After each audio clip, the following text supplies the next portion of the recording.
So now I'm going to just add a few little embellishments to the front, and then he's going to be all done. So to do a little beak, I'm going to just peel off a small length of this kind of golden color, and I'm going to start just by kind of balling this up. The small details are kind of some of the trickier areas because you do have to kind of be careful as you start to felt them. There's not a lot of material to grip onto. So this is where if you feel a little hesitant, you could put on some of those little leather finger guards, or you could use this little kind of like claw tool just to hold the piece in place. Those little tines kind of hold your piece steady, but the spaces allow you to kind of stab the needle right through.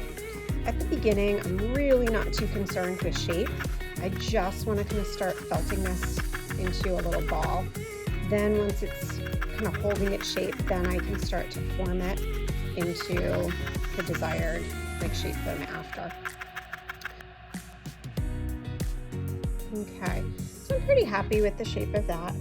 One other option is you can always use a little pair of scissors just to kind of snip off and shape your piece. It is kind of hard to get triangular points like this. So after my piece is kind of holding together, I'm just going to kind of snip it just so it does have a nice little cone-like appearance.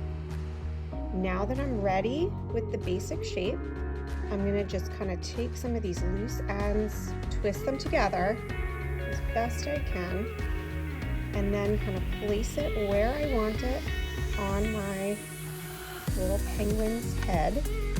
And then I'm just going to start again using my heavy needle just to kind of attach it into place.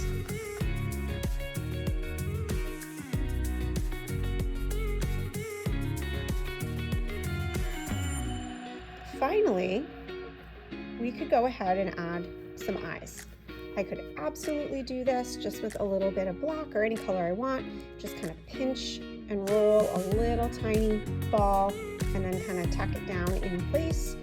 A lot of felting sets also do come with these little pins, and these are kind of made just to create little eyeballs.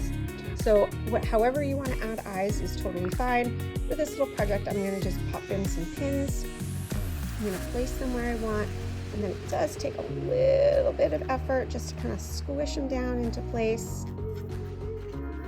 Again, I want to try to balance these eyeballs. Just kind of wiggle them in.